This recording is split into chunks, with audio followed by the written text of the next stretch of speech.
Telling you, people get violated for the craziest things here in Florida. And I know the old saying that you come to Florida on vacation, you leave on probation, and you come back on a violation. That isn't what quite happened today. We're going to talk about this recent case of Morrow v. State of Florida, because Morrow was placed on really 2 years of community control, 7 years of probation. And for those of you that have committed a crime involving the internet, for you hackers out there, for you bank frauders out there that are stealing identities through the internet and sex offenses, you are going to be banned from using the internet while you're on probation. It's like, do you want to go to prison and jail, or do you want to be out and not use the internet? So Morrow got this 9 years of probation where he cannot use the internet. And then he gets violated, and then he gets cuffed, and then he gets sent to prison for 4 years on the violation. Here's what he did. He watched a movie on Netflix, folks, and he just gave in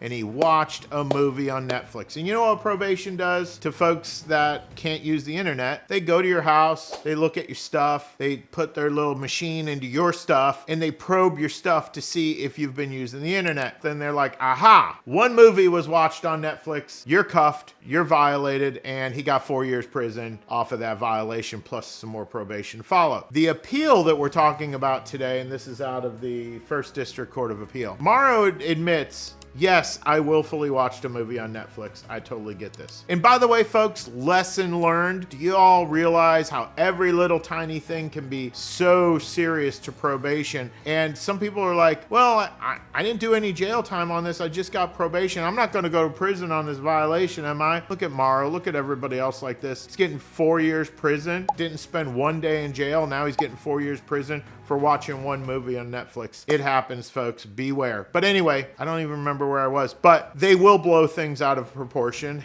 And the law on violations of probation in Florida is pretty simple. They've got to prove two things. Your violation was willful and your violation was substantial. Got it? Those two things. Morrow did the right thing on his appeal, which we're talking about today. He said, look, I willfully watched a movie on Netflix. I did it. But was that a substantial violation of my probation, right? That's the key. Yes, I did willful. No, I did not do a substantial violation. First of all, the trial court disagreed and gave him 4 years prison. Second of all, the appellate court also agreed and said, no, keep your 4 years prison. We're not overturning this. What the appellate court said is what you kind of anticipate with a bunch of people that have zero empathy, which is, you look, Morrow, you don't get to rewrite the law. The law says you don't get to use the internet. Period. It doesn't say you get to use some forms of the internet and not other forms of the internet.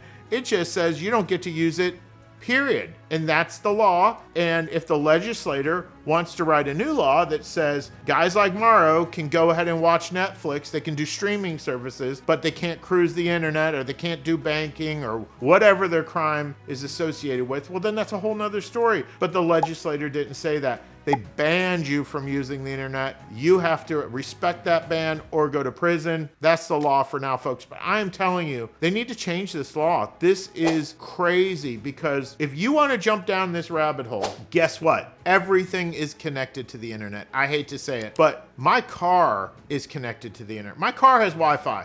Some of your cars have Wi-Fi and you don't even realize it, right? So what, is probation going to show up and violate people for driving certain cars? Because the cars, you cannot disconnect this car from it finding a Wi-Fi and downloading new menus and new software for the car. You can't do it. So I don't know how to fix this. I doubt the legislator is going to have any mercy on folks that are on probation that can't use the internet. So I think this is just the law we're stuck with. I'm sorry that Morrow had to do 4 years prison. There's no movie on Netflix that I know of that is worth a day in jail, much less 4 years in prison. But I'm here to tell you what the law is and rant every now and then about what I think it should be. And I thank you for watching.